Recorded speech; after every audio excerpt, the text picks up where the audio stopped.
wassalatu wassalamu ala Sayyidina Muhammadin Sayyidil Mursalin wa ala alihi wa ashabi ajmain. Allahumma ya Rabbana lakal hamdu wa lakal syukru kama yanbaghi li jalali wajhika wa sultanik. Allahumma la nuhsi thana'an 'alaika anta kama athnayta 'ala nafsik. Allahumma ati nufusana taqwaha wa zakkiha anta khairu man zakkaha anta waliyuha maulaha. Walhamdulillahirabbil alamin. Alhamdulillah Bapak Ibu yang semoga senantiasa dirahmati Allah Ta'ala. Kita bersyukur kepada Allah yang mempertemukan kita kembali dalam suasana yang baik. Semoga kita senantiasa dalam kesehatan lahir dan batin dengan rahmat dan karunia Allah Ta'ala. Kita berjumpa kembali dalam ngaji bareng, ngaji hadis bareng dari kitab Ma'alim As-Sunnah Nabawiyah. Kita mengkaji dan membaca kitab hadis kitab Ma'alim As-Sunnah Nabawiyah karya Syekh Saleh bin Ahmad Asyami, insyaallah. Dan kita lanjut insyaallah. Kita masih dalam bab tentang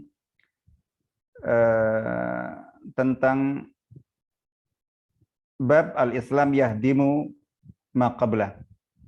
Bahwa Islam itu meruntuhkan semua yang ada itu sebelumnya.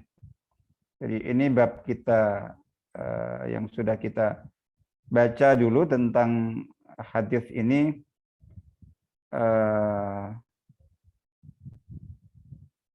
Tentang hadis yang cukup panjang dari kisah Sayyidina Amr ibn As radhiyallahu anhu. Jadi ini sudah kita lewati. Ya, hadis ke 10 insyaallah.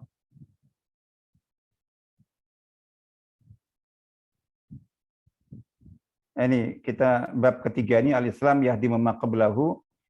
Kita sudah baca hadis Ibn Shumasah Al-Mahri, kisah Sayyidina Amr ibn As ketika beliau mewafat. Lalu kemudian kita lanjutkan dari bab ini ada hadis yang ke-11 riwayat Sayyidina Anas bin Malik radhiyallahu anhu. Langsung kita baca bismillahirrahmanirrahim. An Anasin qala, dari Anas ibn Malik radhiyallahu anhu, beliau berkata, Ja'a rajulun ila Nabi sallallahu alaihi wasallam. Telah datang seorang laki-laki kepada Nabi sallallahu alaihi wasallam, faqala, ya Rasulullah. Jadi lelaki yang datang itu kemudian berkata, wahai Rasulullah, ma taraktu hajatan wala dajatan illa qad atait. Aku tidak meninggalkan, jadi aku tidak meninggalkan jadi satu dosa pun, baik yang kecil maupun yang besar. Jadi hajah wadajah itu maksudnya dalam penjelasan para ulama, al-hajah itu adalah as-saghirah. Jadi ad-dajah al-kabirah maksudnya adalah azam. Jadi azam as-saghir, jadi dosa kecil, ad-dajah itu azambu al-kabir. Jadi aku tidak tinggalkan satu pun dosa, tidak dosa kecil, tidak juga dosa besar, illa qad atait, kecuali aku sudah datangi atau aku sudah lakukan. Artinya bahwa aku ini sudah melakukan ibaratnya semua dosa, dari yang paling kecil sampai yang paling besar. Maksudnya itu dalam riwayat lain, itu ada riwayat yang menyebutkan bahwa yang datang itu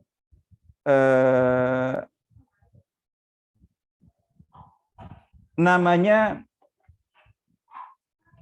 jadi Abu Tawil Syatab Al-Mamdud yang datang itu. Nah, di riwayat lain itu disebutkan bahwa maksudnya setelah beliau mengatakan bahwa aku tidak meninggalkan satu dosa pun kecil maupun besar kecuali telah aku lakukan. Maksudnya apa? Di dalam riwayat lain itu beliau mengatakan fahal lidzalika min taubah. Apakah masih ada peluang tobat untuk untukku, maksudnya dengan dosa yang seperti itu. Qala Rasulullah SAW bersabda, "Alaysa tashhadu an la ilaha illallah wa anna Muhammad Rasulullah?" Bukankah engkau telah atau bukankah engkau bersaksi, bersyahadat bahwa tidak ada Tuhan yang berhak diibadahi kecuali Allah dan bahwa Muhammad adalah utusan Allah? Salah samarat, sampai beliau mengatakan itu 3 kali atau bertanya 3 kali. Jadi alaysa tasyhadu an la ilaha illallah wa anna Muhammad Rasulullah itu pertanyaan itu beliau ulang sampai 3 kali. Qala, lelaki itu menjawab, "Na'am." Jadi iya. Jadi di dalam riwayat lain itu ditegaskan bahwa yang bersangkutan sahabat tadi itu mengatakan itu, bahwa kalau tentang syahadat dikatakan fana asyhadu an la ilaha illallah wahdahu la syarikalah wa anna Muhammadan Rasulullah. Jadi aku bersaksi bahwa tidak ada Tuhan yang berhak diibadahi secara benar kecuali hanya Allah semata dan bahwa Muhammad SAW adalah utusan Allah. Itu ditegaskan seperti itu. Lalu kemudian ini yang di riwayat lain itu di riwayat Imam At-Tabrani. Jadi dalam kitab Mu'jamnya. Nah, setelah dijawab seperti itu, na'am, iya. Aku bersaksi bahwa tidak ada Tuhan yang berhak diibadahi kecuali Allah Ta'ala dan bahwa Nabi Muhammad adalah utusan Allah. Itu 3 kali. Kemudian Nabi bersabda, qala fa inna dzalika ya'ti 'ala dzalik. Fa inna dzalika ya'ti 'ala dzalik. Kalau begitu, sungguh hal itu maksudnya adalah syahadat kamu ya'ti 'ala dzalik. Itu menutupi itu semua. Itu semua itu artinya masa lalumu yang dipenuhi dengan dosa-dosa kecil sampai yang besar. Jadi syahadat engkau, Islam kamu, syahadat kamu, ya gitu, keimanan kamu itu menutup ya'ti 'ala dzalik. Jadi menutup atau menghilangkan atau menghapus jadi semua dosa yang telah kamu lakukan. Di sini di dalam dalam Quran ditulis mim kha. Jadi mim kha itu jadi singkatan untuk al-mukhtarah. Artinya bahwa ini diriwayatkan oleh Al-Imam Al-Maqdisi. Al-Imam Diyauddin Al-Maqdisi, pemilik kitab Al-Ahadits Al-Mukhtarah, hadis-hadis pilihan, dan sanadnya sahih hadis ini. Ini menegaskan tentang yang sudah kita baca sebelumnya. Jadi dalam kisah Sayyidina Amr bin As ketika beliau di sini. Jadi ketika beliau menghadap Rasulullah SAW untuk masuk Islam dan untuk membaiat beliau dengan baiat Islam, ketika baginda Rasulullah SAW menjulurkan tangan mulia beliau, jadi untuk bersalaman dan berbaiat membaiat Amr bin As. Amr bin As justru menarik tangan beliau. Jadi terus ketika ditanya, ada apa dengan engkau? Apa ada dengan kamu, wahai Amr? Itu beliau menjawab, aku ingin untuk meminta syarat. Jadi aku mau masuk Islam, tapi aku minta syarat. Ketika Nabi bertanya, syarat apa? Jadi syarat apa? Qultu an yughfarali. Yaitu bahwa dengan keislamanku itu aku akan diampuni. Nah, di sini disebutkan qala ama alimta annal islama yahdimu ma qablah. Jadi tidakkah apakah engkau tidak tahu bahwa Islam itu meruntuhkan, kita sudah sebutkan. Kata yang dipilih Nabi SAW adalah yahdimu. Yahdimu itu meruntuhkan, merobohkan, menghancurkan. Jadi semua yang ada sebelumnya. Ya, sebelumnya itu sebelum Islam berarti kekufuran yang kemarin kita sebutkan dengan kata yahdimu itu karena yang dirobohkan itu adalah bangunan. Yang diruntuhkan itu bangunan berarti kekufuran dan kemaksiatan itu membentuk sebuah bangunan. Sehingga perlu dirobohkan dengan tobat bagi yang sebelumnya kafir, itu meruntuhkan bangunan kekufuran itu dengan Islam. Tentu dengan bangunan Islam. Begitu. Nah, ini yang sudah kita bahas, intinya ini penegasan ya, penegasan tentang makna itu bahwa al-Islam yahdimu ma qablah.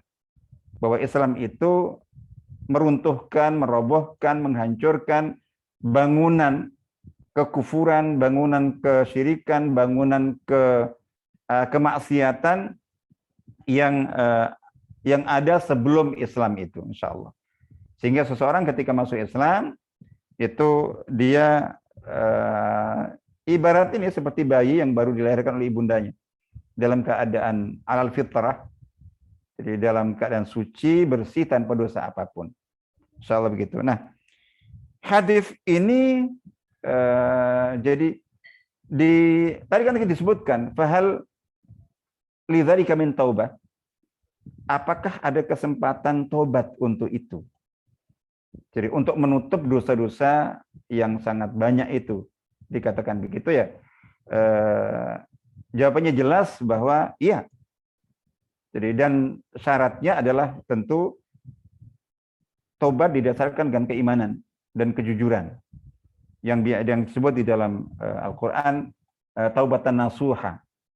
Jadi tubu ilallah taubatan nasuha. Tobat yang murni, tobat yang jujur. Ya, tobatnya orang yang sebelumnya atau yang semula atau yang dalam keadaan kufur, syirik itu dengan berislam. Dan tadi mengapa dikatakan bahwa yahdimu itu bahwa jadi bangunan kekufuran itu harus diruntuhkan semuanya. Dan kemudian dibangun bangunan baru yaitu bangunan Islam. Bangunan Islam. Nah, itu yang di sini dikatakan fa inna dzalika ya'ti 'ala dzalik.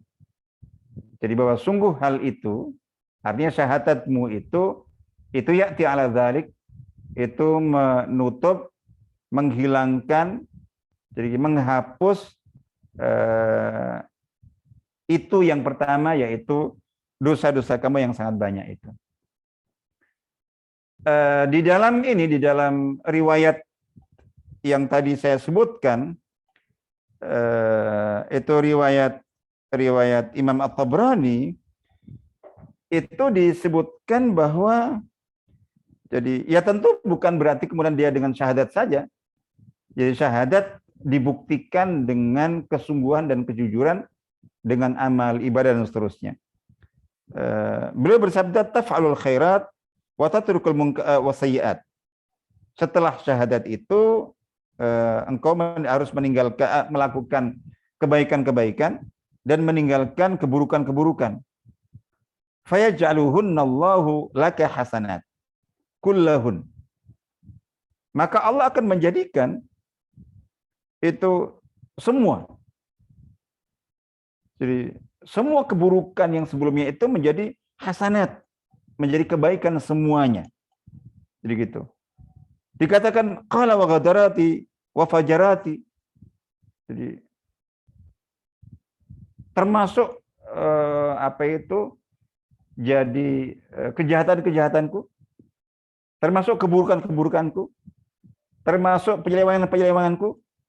Jadi gitu. Qala na'am. Iya. Jadi itu dihapus bahkan diubah dengan menjadi kebaikan-kebaikan. Jadi gitu. Nah, setelah mendengar itu bahwa dengan tobat, jadi baik bagi orang yang semula kafir kemudian dengan masuk Islam, dengan bersyahadat, maka keislamannya, syahadatnya itu menghapus semua dosa yang telah lalu. Jadi gitu.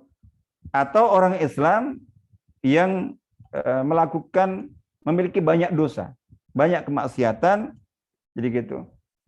Kemudian dia tobat dengan taubatan nasuha, maka tobatnya baik bagi yang semula kafir dengan masuk Islam, atau yang semula Islam tapi banyak dosa,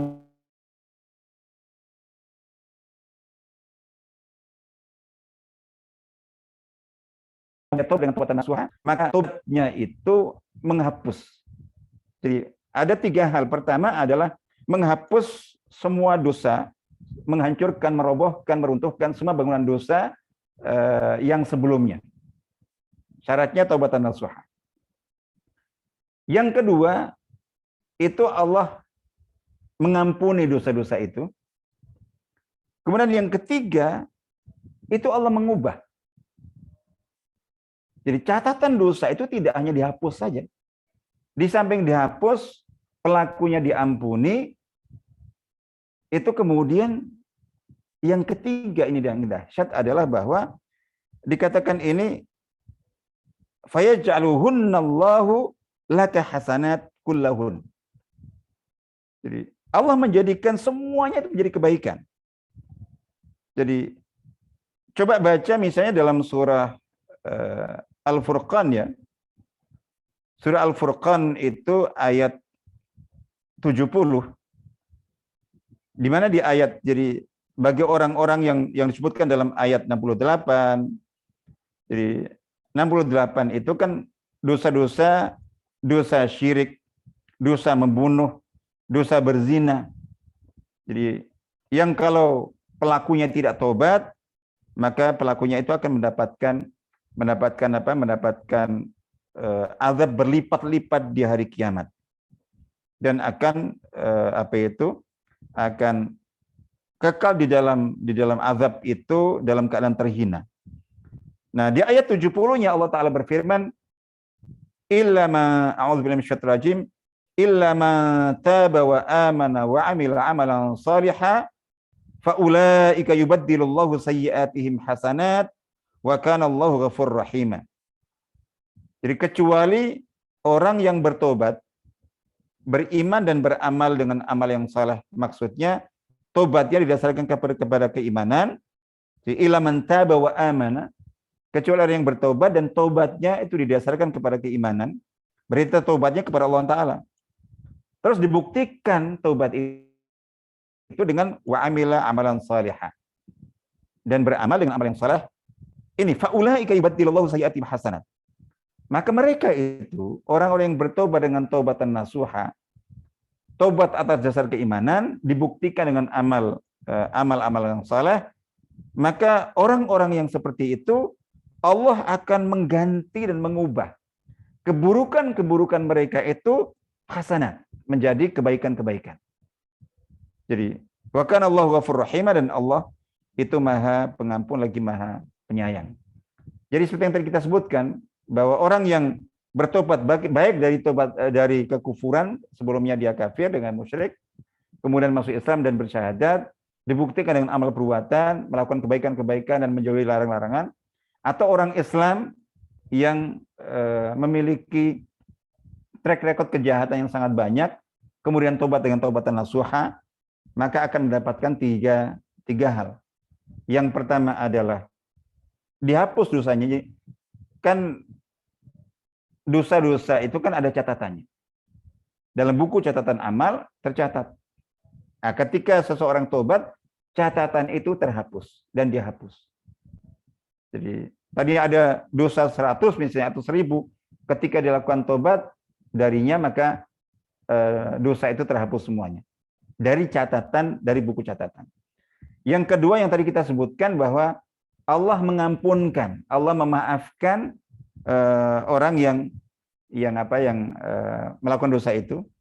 Dan kemudian yang ketiga, ini yang lebih dahsyat lagi adalah bahwa jadi catatan dosa yang sudah dihapus tadi itu sudah dosa dihapus, catatan dosa dan kesalahan dihapus, itu kemudian diganti, diubah sekaligus menjadi catatan pahala. Jadi orang yang bertobat dari 100 dosa misalnya, jadi di lajur catatan dosa itu terhapus, 100 dosa itu, terus secara otomatis di lajur catatan pahala tiba-tiba ada catatan 100 pahala, 100 kebaikan.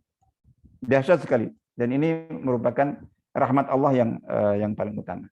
Baik, saya kira ini sekadar penegasan saja. Nah, kita sedikit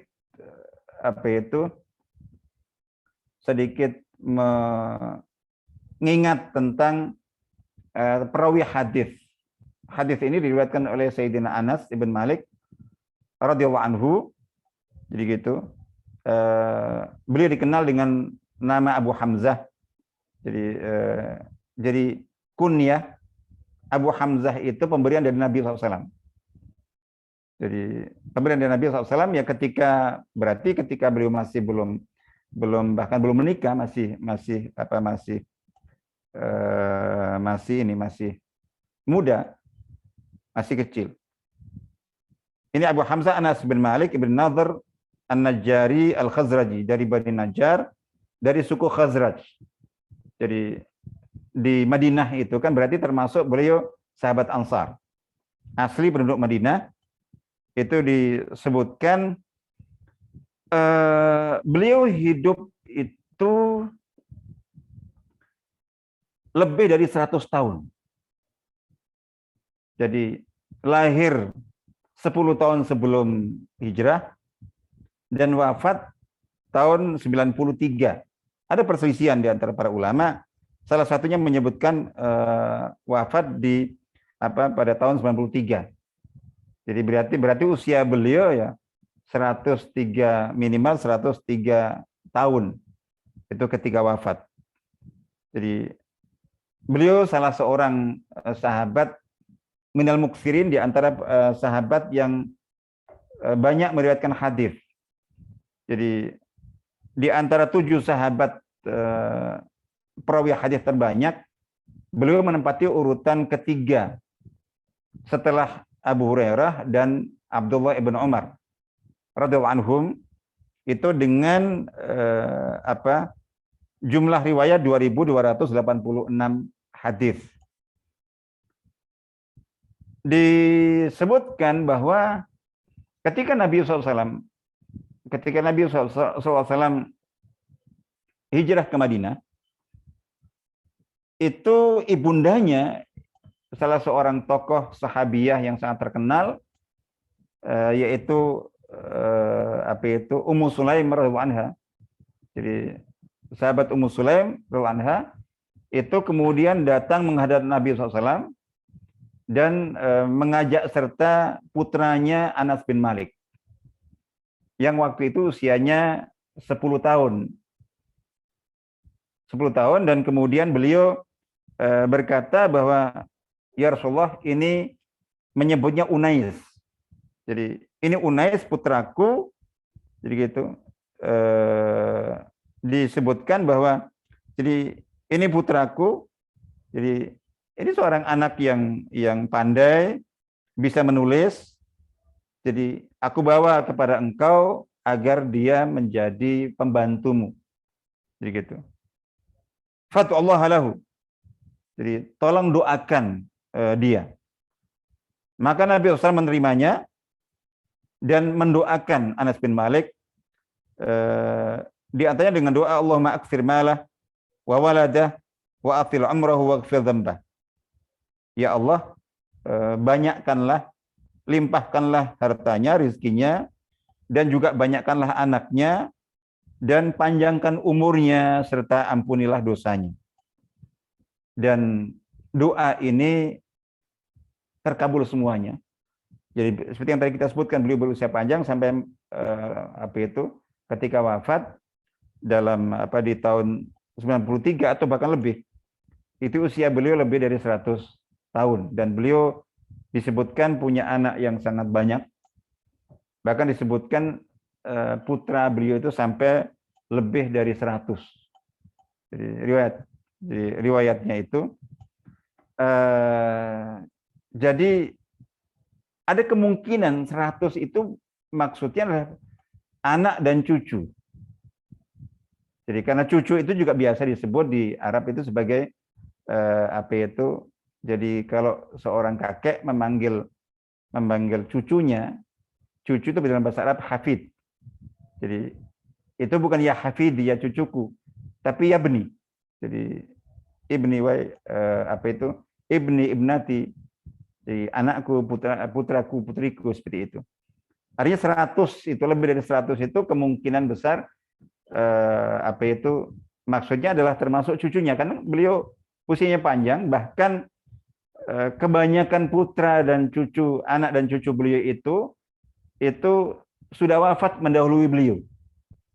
Sudah wafat mendahului beliau, itu jumlah yang sangat banyak. Kebanyakan dari anak dan cucu beliau yang sampai lebih dari 100 itu wafat sebelum beliau. Jadi wafat sebelum beliau. Baik, disebutkan dalam sebuah riwayat, beliau pernah mengatakan bahwa aku menjadi pelayan dan pembantu Nabi selama 10 tahun. Ya kan, sejak Nabi SAW datang ke Madinah, hijrah, sampai Nabi wafat. Itu kan masa Nabi tinggal di Madinah kan 10 tahun itu. Ya selama 10 tahun itu, Anas bin Malik sebagai pelayan, sebagai pembantu, jadi kemanapun, bahkan termasuk pada saat perang. Jadi ikut dalam perang Badar, tapi tentu tidak ikut berperang karena masih belum cukup usia, tapi ikut datang, ikut hadir, itu untuk membantu Nabi, untuk melayani kebutuhan Nabi, dan seterusnya. Nah, dari sini maka kemudian bisa dimaklumi, dan beliau anak yang cerdas, bisa sangat dimaklumi ketika beliau menjadi salah seorang perawi terbanyak, gitu, karena ya dekatnya dengan Nabi SAW seperti itu. Dan mungkin malah beliau mendapatkan hadis-hadis yang khusus, hadis-hadis khusus yang mungkin tidak didapat oleh sahabat-sahabat yang lainnya, karena spesial yang istimewa di mata Nabi. Terus beliau itu pernah mengatakan bahwa aku berkhidmat, aku melayani dan menjadi pelayan dan pembantu Nabi selama 10 tahun. Dan selama 10 tahun itu Nabi SAW itu tidak pernah. Jadi tidak pernah mengatakan untuk sesuatu yang aku lakukan dengan bertanya mengapa engkau lakukan ini. Jadi mengapa engkau lakukan ini? Jadi gitu. Yang dengan nada pengingkaran begitu.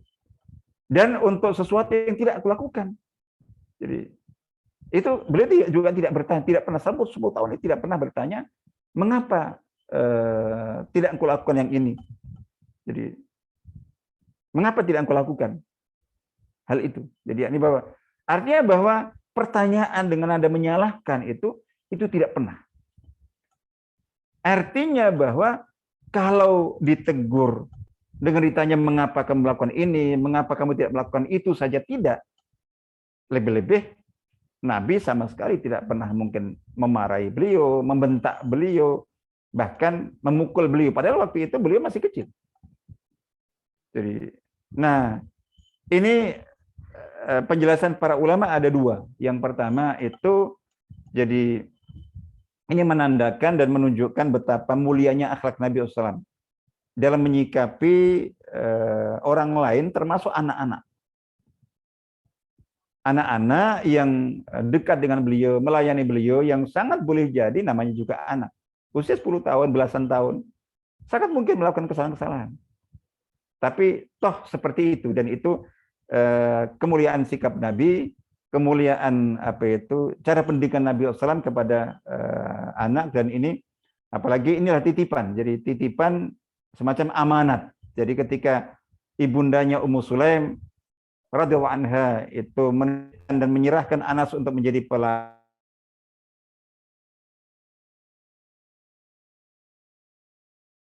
Ini seorang anak yang pintar, yang cerdas dan bisa menulis. Jadi gitu. Kita memahami, jadi kita sangat memahami sekali bahwa beliau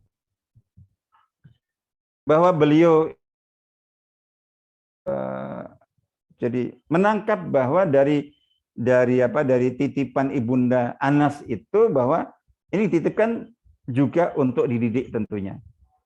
Dan itulah salah satu cara pendidikan Nabi SAW terhadap Anas bin Malik dengan cara seperti itu. Baik, lalu kemudian ini setelah Nabi SAW wafat, itu beliau sempat dikirim oleh Sayyidina Abu Bakar yang waktu sebagai khalifah untuk menjadi amil zakat di wilayah Bahrain. Jadi di wilayah Bahrain pada saat itu yang tidak hanya wilayah Bahrain, kota negara Bahrain sekarang, tapi meliputi banyak wilayah waktu itu Bahrain itu. Lalu kemudian jadi pada masa kekhilafan ini Sayyidina Umar, jadi ya boleh terlibat dalam berbagai penaklukan. Tapi intinya adalah akhirnya beliau terakhir itu tinggal di kota Basrah. Beliau tinggal di kota Basrah, tinggal di sana, jadi gitu. Tentu mengajarkan ilmu, menyebarkan ilmu Al-Quran, ilmu hadis khususnya. Sampai dari kota Basrah itu ada ratusan, disebutkan ratusan tabi'in yang menjadi murid beliau. Jadi, tapi setelah itu kemudian beliau ya setelah melewati masa-masa jadi kan usia beliau sangat panjang sekali. Jadi beliau wafatkan pada masa kepemimpinan Al-Walid ibn Abdul Malik. Jadi di masa di masa Bani Umayyah. Di masa Bani Umayyah. Jadi waktu itu dan beliau melewati, jadi mengalami semua sejak mulai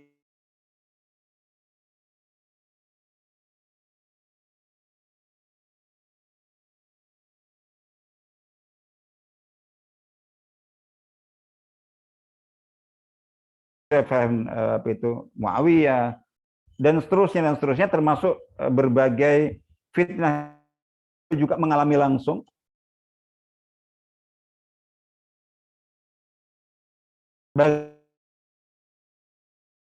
oleh salah seorang panglimanya yang sangat terkenal kebengisannya, ya panglima dan gubernur dari Abdul Malik bin Marwan, yaitu Hajjaj bin Yusuf. Jadi itu beliau alami semuanya dan akhirnya kemudian ya sampai akhir hayat beliau itu beliau disebutkan bahwa ya karena sudah sepuh sekali beliau sebelum wafatnya itu mengalami sakit lemah dan seterusnya. Makanya ada sebuah riwayat di mana di akhir masa kehidupan beliau itu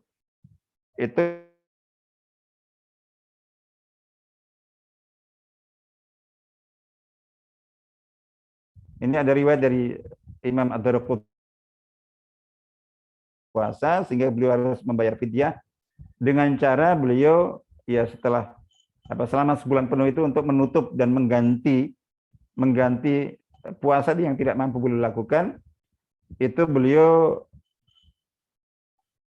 membuat bubur yang sangat banyak, terus mengundang 30 fakir miskin dan memberi makan mereka semuanya dari bubur yang beliau buat itu sampai kenyang.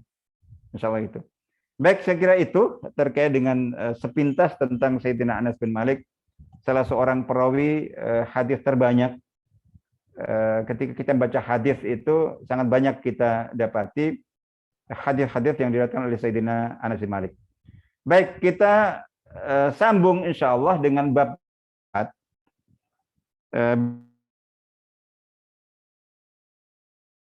bab al-Islam nasakhal adyan as-sabiqah. Menasakh, menghapus agama-agama sebelumnya. Mawi yang dibawa oleh para nabi dan rasul alaihi wassalam, semuanya itu dinasakh, dihapus oleh kehadiran Islam. Sehingga syariatnya yang berbeda dengan syariat Islam itu sudah tidak berlaku lagi. Jadi gitu. Tidak berlaku lagi. Hadis kita baca hadis riwayat Imam Muslim yang hadis urutan ke-12. Bismillahirrahmanirrahim. An Abi Hurairah radhiyallahu anhu, dari Sayyidina Abu Hurairah radhiyallahu anhu, an Rasulullah sallallahu alaihi wasallam annahu qala, bahwa Rasulullah SAW bersabda, walladzi nafsu Muhammadin biyadih, jadi demi zat di mana jiwa Muhammad ada di tangannya, maksudnya demi Allah, jadi sama dengan wallahi, demi Allah, la yasma'u bi ahadun min hadhil ummati yahudiyyun wala nasraniyyun, jadi tidak ada seorang pun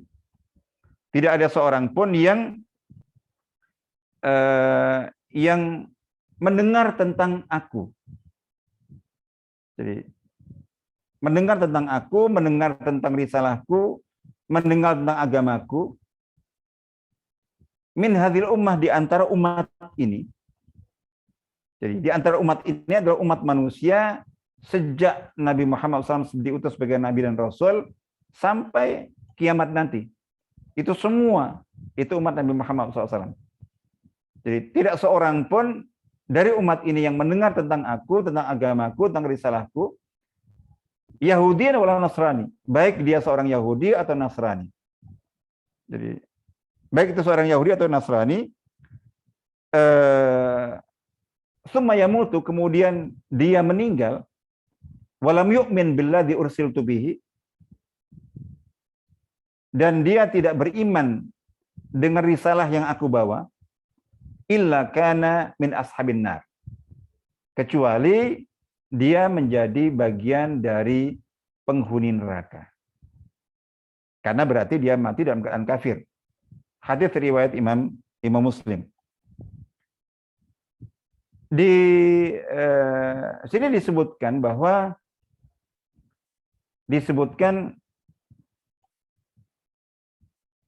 tidak seorang pun yang mendengar tentang aku, tentang risalahku dari umat ini. Jadi dari umat ini. Nah, ini disebutkan oleh para ulama bahwa umat Rasulullah SAW itu ada dua macam. Umat Rasulullah itu ada dua macam. Yang pertama disebut dengan umatud dakwah. Jadi umat Nabi Muhammad SAW itu yang pertama disebut umat dakwah. Jadi disebut umat dakwah. Maksudnya adalah umat manusia yang menjadi objek dan sasaran dakwah Nabi Muhammad SAW. Dan itu meliputi seluruh umat manusia. Jadi meliputi seluruh umat manusia, sejak zaman beliau, sejak beliau diangkat menjadi Nabi dan Rasul sampai akhir zaman, sampai hari kiamat nanti. Itu semuanya. Karena memang beliau itu diutus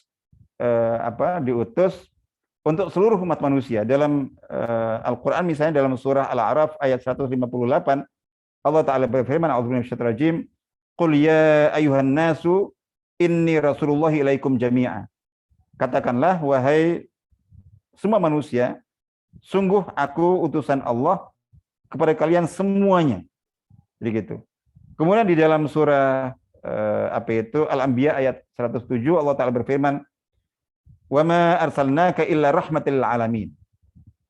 Dan tidaklah kami mengutus engkau kecuali sebagai rahmat bagi seluruh alam. Jadi bagi seluruh alam. Di dalam ayat lain surat Saba ayat 28 Allah Ta'ala berfirman, A'udzu minasyaitonir rajim, wa ma arsalnaka illa kaffatan lin-nasi basyira wa nadhira. Jadi dan tidaklah kami, kata Allah, mengutus engkau kecuali kaffatan lin-nas, untuk seluruh umat manusia sebagai pembawa kabar gembira dan pembawa peringatan. Jadi gitu. Dan seterusnya. Jadi ayat-ayat yang sangat banyak seperti itu. Nah, di sini disebutkan tentang penyebutan bahwa tidak seorang pun dari umat ini yang mendengar tentang aku, baik dia Yahudi atau Nasrani, kemudian meninggal dan tidak beriman kepada risalah yang aku bawa, kecuali dia merupakan bagian dari penghuni neraka. Disebutkannya Yahudi Nasrani di sini itu dijelaskan oleh para Imam Nawawi rahimahullah. Dalam syarahnya, syarah Sahih Muslim, beliau mengatakan, wa inna ma dzukira al-yahudi wan nasrani. Jadi Yahudi dan Nasrani disebutkan secara khusus di sini, itu bukan kok maksudnya hanya untuk mereka. Jadi gitu. Tapi disebutkan Yahudi Nasrani di sini itu tambihan alaman siwahuma. Jadi untuk tambih, untuk mengingatkan kepada selain keduanya. Wa dzalika li anal yahuda wan nasara lahum kitab. Hal itu karena Yahudi dan Nasrani itu kan punya kitab. Yahudi punya kitab Taurat, Nasrani punya kitab Injil. Fa idza kana hadza sya'nuhum. Jadi ma'a anna lahum kitab. Jadi jika ini kondisinya, artinya jika mereka Yahudi dan Nasrani yang aslinya punya kitab samawi saja, itu tetap wajib beriman dan mengikuti ajaran dan risalah Nabi Muhammad SAW. Faghairuhum mimman la kitaba lahu aula. Apalagi yang lainnya, jadi gitu. Ini yang sudah punya kitab samawi saja, itu kalau tidak beriman kepada Nabi Muhammad SAW dan kepada risalahnya sampai meninggal, berarti meninggal dalam keadaan kafir dan ini dia menjadi dari penduduk neraka. Jadi di dalam hadis yang sangat terkenal riwayat Imam Bukhari Muslim muttafaq alaih, di mana beliau bersabda, u'titu khamsan lam yu'tahunna ahadun qabli. Jadi aku diberi 5 keistimewaan yang tidak diberikan kepada siapapun sebelum aku. Nah, salah satu di antara keistimewaan 5 keistimewaan itu adalah karena Nabi SAW yub'atsu ila qaumihi khassah wa bu'ithtu ila nasi 'ammah. Jadi dulu setiap nabi itu diutus kepada kaumnya saja. Jadi kepada kaumnya saja. Jadi nabi semua nabi itu diutus hanya untuk kaumnya. Jadi gitu. Ya, Nabi Ibrahim untuk kaumnya saja. Nabi Lot untuk kaumnya saja. Kan kita tahu bahwa Nabi Ibrahim dan Nabi Lot alaihissalam itu satu masa. Tapi masing-masing diutus untuk kaumnya. Jadi Nabi Hud diutus untuk kaumnya kaum Ad. Nabi Saleh alaihissalam diutus untuk kaumnya kaum Tsamud. Nabi Syuaib diutus untuk kaumnya kaum Madian. Jadi dan begitu seterusnya. Nah, dulu sebelum aku, setiap nabi diutus untuk kaumnya secara khusus. Wa bu'itsu ilan nasi 'ammah. Ini keistimewaanku. Namun aku diutus kepada seluruh umat manusia. Jadi kepada seluruh umat manusia. Sampai ada riwayat yang menjelaskan suatu saat Sayyidina Umar itu menemukan lembaran Taurat. Beliau penasaran, kemudian beliau ambil dan beliau baca. Kemudian Nabi SAW lewat, melihat Sayyidina Umar memegang lembaran yang di situ ada tulisannya. Beliau bertanya, apa itu? Oleh Sayyidina Umar dijawab bahwa aku menemukan lembaran Taurat, aku membacanya. Jadi gitu. Mendengar itu Nabi kemudian mengambil jadi lembaran itu dengan cepat dan kemudian bersabda, Jadi bersabda, "Lau kana Musa hayyan ma wasi'ahu ila tibai." Jadi andai Nabi Musa itu masih hidup sekarang atau dihidupkan kembali sekarang, niscaya beliau itu harus mengikutiku. Artinya mengikuti ajaranku, mengikuti risalahku, mengikuti kitab yang aku bawa yaitu Al-Quran, dan harus meninggalkan kitab Taurat yang lembarannya kamu pegangin.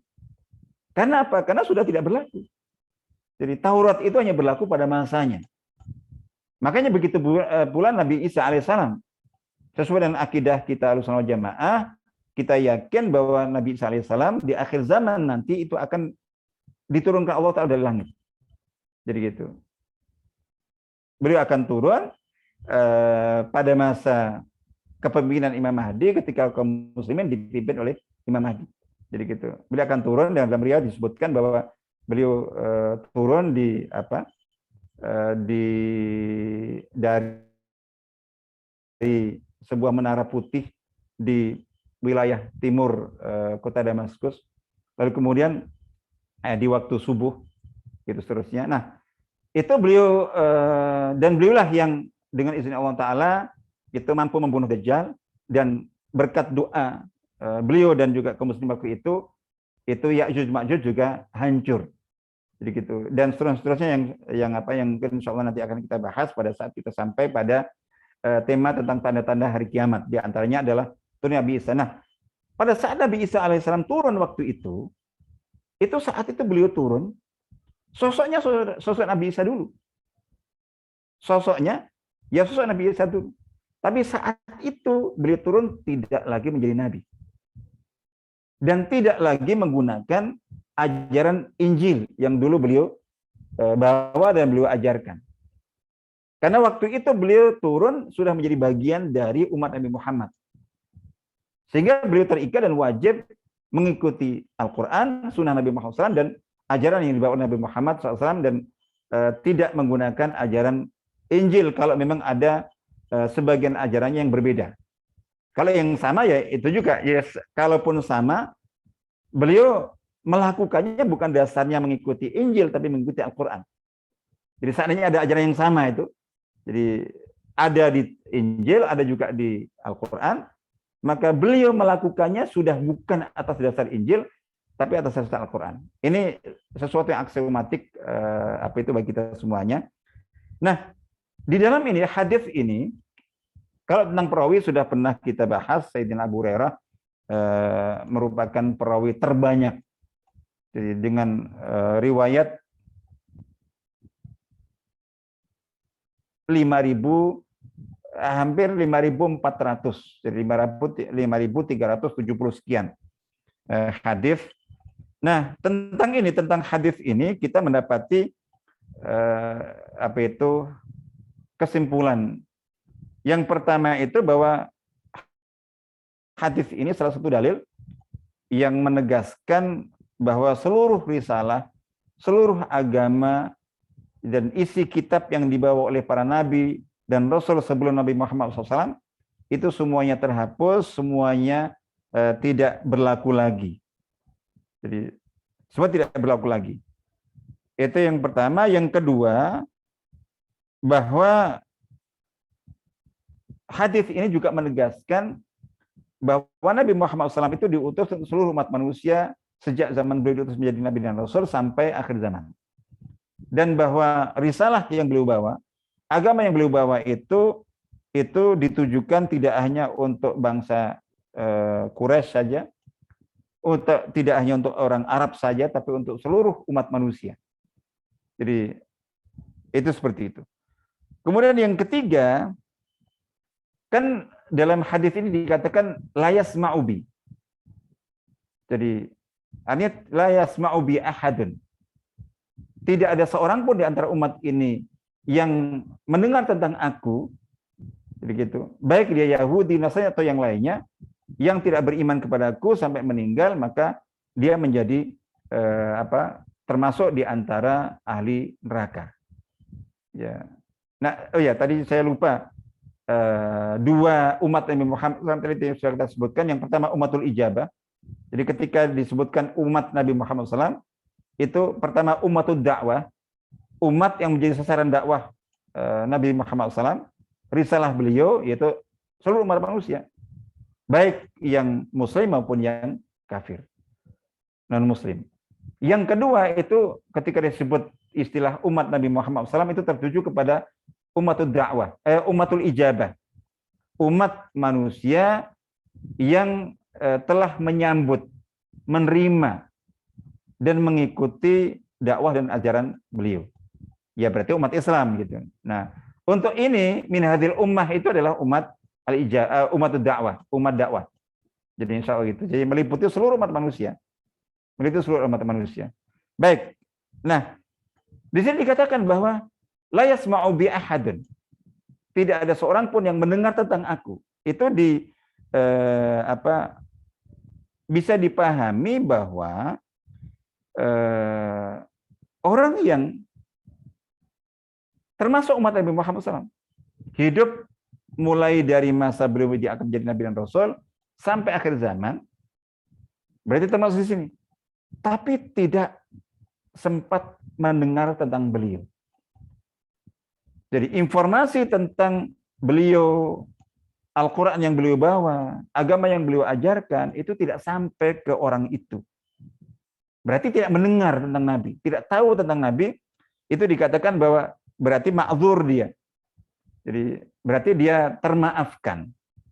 Jadi tidak termasuk dalam ancaman ancaman mati. Jadi ancaman akan masuk neraka. Artinya tidak termasuk di sini.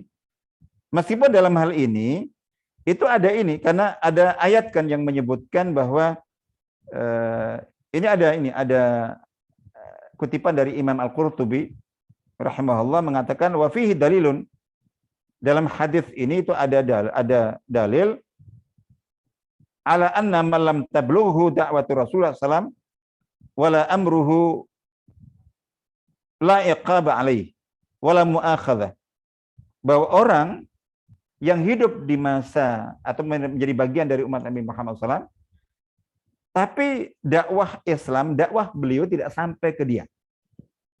Dia tidak tahu. Tidak tahu bahwa ada Nabi Muhammad, tidak tahu tentang ada Al-Quran, tidak tahu ada agama Islam segitu. Jadi gitu. Maka orang itu tidak ada ancaman siksaan untuk dia dan tidak disalahkan. Dan ini juga sesuai dengan firman Allah dalam surah Al-Isra ayat 15, a'udzubillahi minasyaitonir rajim, wa ma kunna mu'adzibina hatta nab'atsa rasula. Dan tiadalah kami, kata Allah Ta'ala, mengazab siapapun sampai kami mengutus utusan. Jadi maksudnya yang berarti ketika seseorang tidak mendapatkan, tidak mengetahui tentang Rasul itu berarti tidak termasuk dalam golongan yang terancam dengan azab itu. Namun tentang masalah ini, jadi orang-orang yang tidak sampai tahu, tidak sampai mendengar tentang Nabi Muhammad SAW dan juga Islam ini, dan begitu juga terkait dengan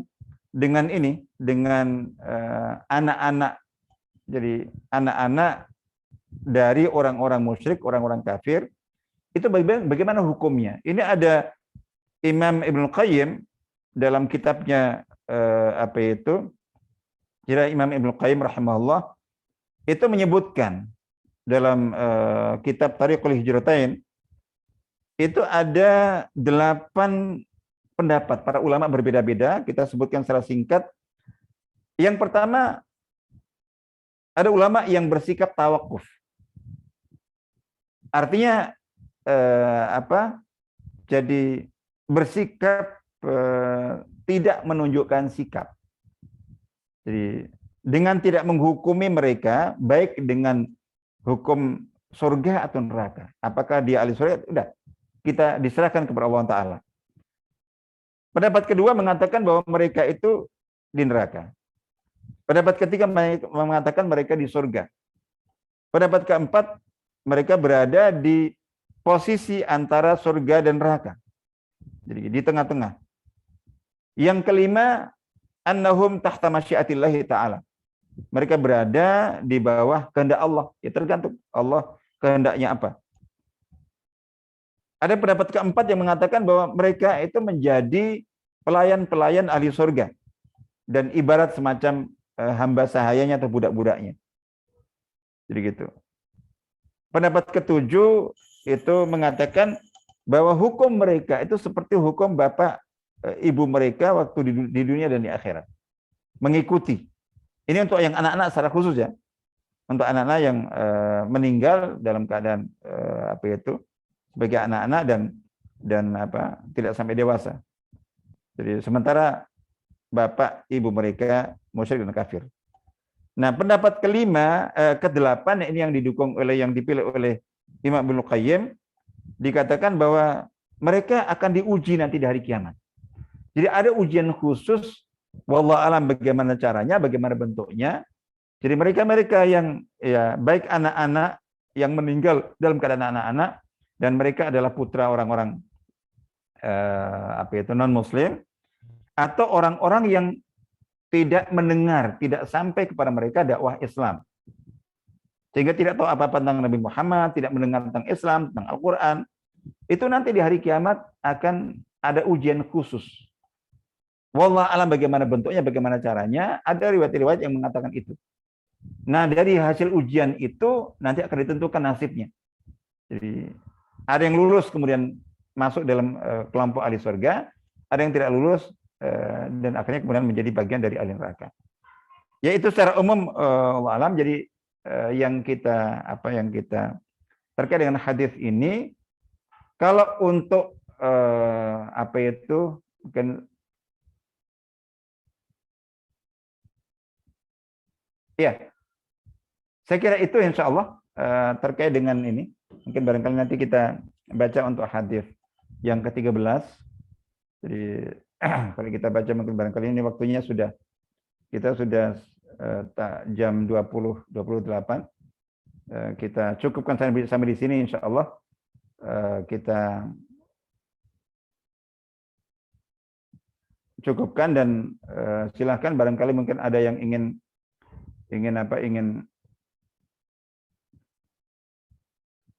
memberikan tambahan penjelasan, catatan atau pertanyaan, silahkan.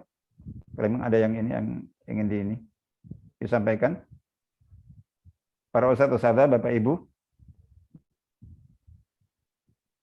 Ada yang ingin mungkin ditambahkan, kita memanfaatkan waktu dari hadis yang tadi kita baca atau juga mungkin yang lainnya ada manfaat yang ingin disampaikan. Silakan kalau ada pertanyaan atau apa atau syukron Ustaz. Ana mau bertanya tentang hadis tadi tentang Anas bin Malik itu Ustaz. Yang bahwa beliau itu tidak pernah dimarahi oleh Nabi pada saat kecil.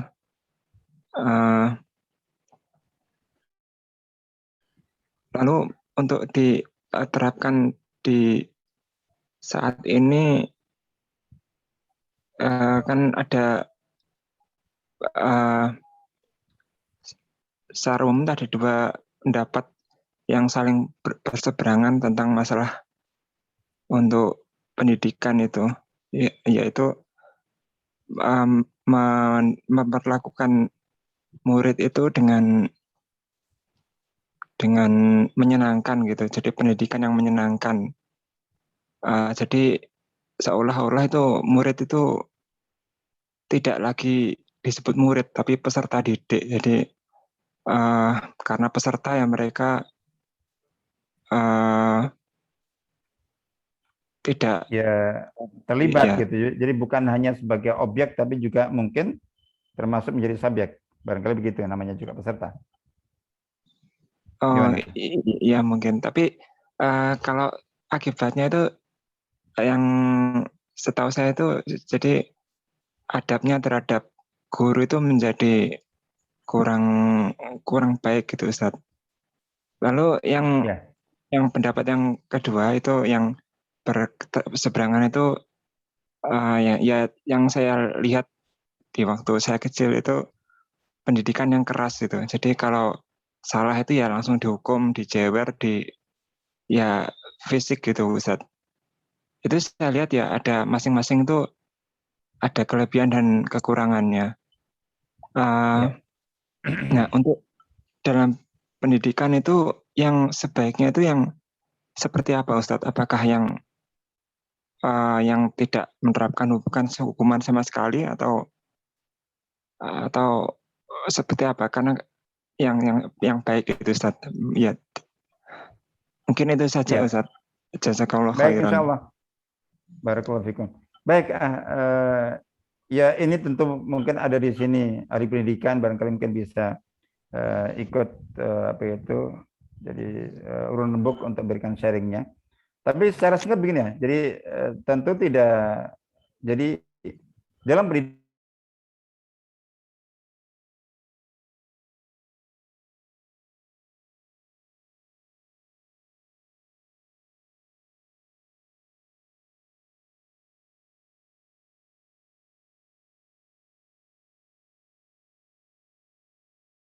dan khauf, ada targhib dan tarhib.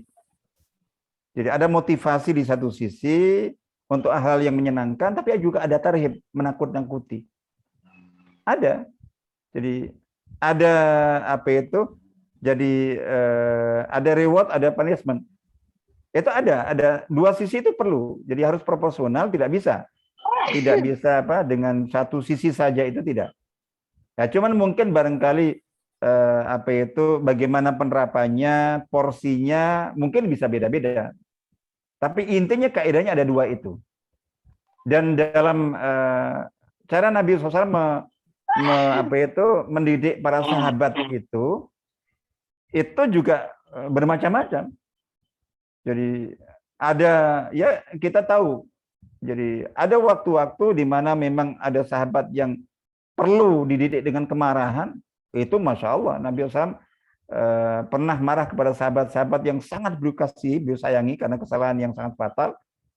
Itu seperti yang terjadi pada Sayyidina Usamah bin Zaid radhiyallahu anhu. Jadi Usamah bin Zaid itu dikenal dengan hibbu Rasulillah, ibnu hibbi Rasulullah. Jadi kekasih Rasul, putra kekasih Rasul. Jadi ini kekasih spesial. Ayahandanya Zaid bin Harithah, jadi gitu. Itu sangat dicintai Nabi. Kemudian Usamah itu juga sangat spesial. Itu pernah sekali waktu belum buat kesalahan dalam peperangan, tetap membunuh musuh yang ketika terdesak itu mengucapkan kalimat syahadat. Jadi tetap dibunuh. Itu Nabi marah dengan kemarahan yang belum pernah beliau marah seperti itu sebelumnya. Jadi gitu. Sampai Sayyidina Usamah itu mengatakan, jadi ketika mendapati kemarahan besar Nabi itu sampai beliau berangan-angan seandainya beliau baru masuk Islam saat itu. Mengapa? Karena kalau seandainya beliau baru masuk Islam saat itu, tidak akan beliau dimarahi seperti itu. Karena cara Nabi itu memperlakukan ada sahabat yang masih ini, itu berbeda. Jadi begitu. Jadi apa yang tadi mungkin antum tangkap dan pahami dari riwayat dari Sayyidina Anas bin Malik itu bukan berarti itu adalah kaidah bagaimana cara beliau menyikapi. Cuman kita simpulkan dari sana itu betapa mulianya akhlak beliau. Nah, tadi saya sebutkan bahwa para ulama itu memahami cerita Anas bin Malik radhiyallahu anhu itu dengan dua makna. Pertama itu menunjukkan betapa mulianya, betapa tingginya, betapa agungnya akhlak Nabi dalam bermuamalah. Menyikapi, termasuk di sini menyikapi pelayan yang anak kecil. Jadi gitu. Itu di satu sisi. Ya sebagaimana Nabi SAW tidak pernah mungkin jadi memarahi dan apalagi memukul keluarga beliau, istri beliau dan siapapun di antara orang yang dekat dengan beliau. Tapi bukan berarti kemudian beliau tidak ada waktu-waktu di mana beliau memang dibutuhkan untuk marah, beliau marah.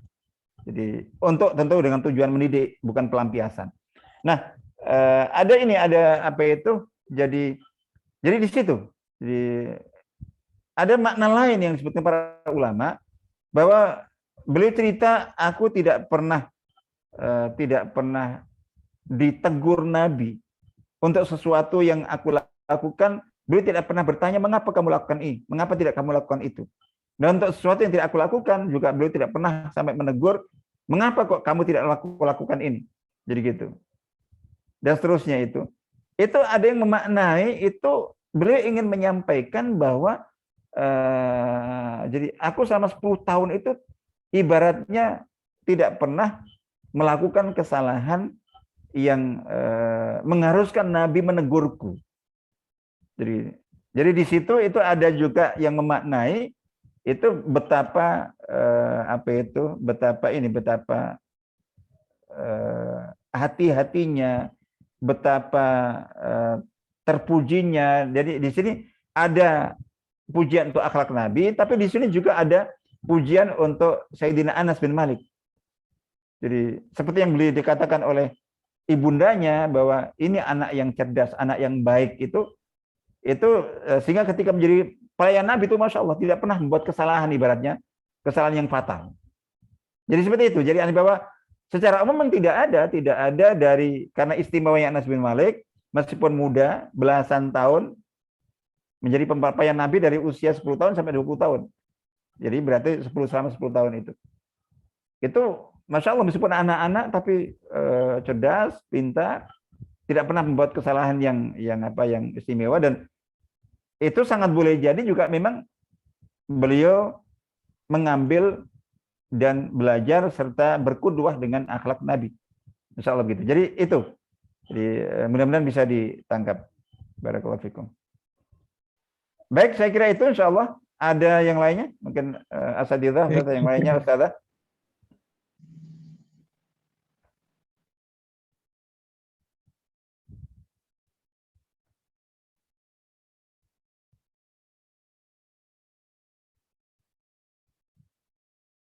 Baik.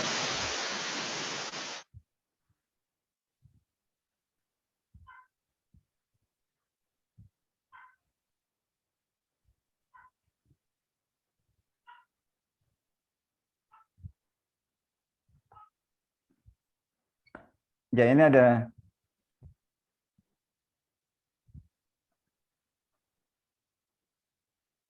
ya Ustaz Ansari. Enggak ada yang atau bisa langsung Ustaz? Ada yang bisa sampaikan? Beliau menyebutkan tentang dalam buku Tarbiyatul Aulad fil Islam, di dalam karya itu Dr. Abdullah Nasu'ulwan, termasuk dalam pendidikan itu di dalamnya adalah hukuman. Iya. Jadi betapa mulianya akhlak Nabi dan seterusnya. Baik, saya kira ini mengingatkan saja, dan ya itu kaidah ya, saya kira tidak benar kalau tidak ada. Cuman bentuk hukumannya, bagaimana caranya mungkin berbeda. Jadi berbeda. Jadi bahwa dan yang perlu diperhatikan itu adalah ketika hukuman atau mungkin tindakan yang barangkali keras itu dilakukan, atau hukuman atau punishment itu hati-hati. Satu hal yang sangat penting itu adalah bahwa karena ini sering tipis sekali. Jadi sering tipis sekali. Yaitu bahwa ketika hukuman atau termasuk tadi dalam bentuk dimarahi, ditegur secara keras, itu hati-hati jangan sampai itu dilakukan sebagai bentuk pelampiasan. Kan ini sering, bahkan termasuk saya sendiri. Jadi kita berpikirnya itu ini perlu dididik, tapi sebetulnya misalnya orang tua ke anak atau guru ke murid. Jadi, ini yang pantas dimarahi. Iya betul. Tapi saat orang tua itu memarahi atau guru itu memarahi muridnya, itu dia marah itu dilakukan lebih sebagai pelampiasan emosi dia. Tapi kemudian dibungkus dengan seolah itu sebagai pendidikan. Nah, itu hati-hati. Jadi betul-betul memang itu pendidikan. Jadi itu bukan pelampiasan emosi dan pelampiasan perasaan orang tua atau murid. Baik, insya Allah itu ada sesinya mungkin oleh para ahlinya kalau kita masuk ke wilayah pendidikan. Baik, saya kira kalau tidak ada yang lainnya kita cukupkan. Ini waktunya sudah 20.40. Semoga bermanfaat dan terima kasih jazakallahu khairan atas kehadiran dan atensinya. Semoga bermanfaat dan mohon maaf jika ada yang kurang berkenan dari yang saya sampaikan. Kita cukupkan sampai di sini, insyaallah. Pertemuan kita malam hari ini mudah-mudahan bisa kita sambung dalam kesempatan yang akan datang. Barakallahu fikum, dan kita tutup dengan doa kafaratul majlis. Subhanakallah wa bihamdik.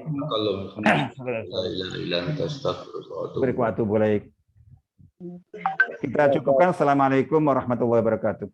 Assalamualaikum warahmatullahi wabarakatuh. Sama-sama insyaallah. Ngapunten.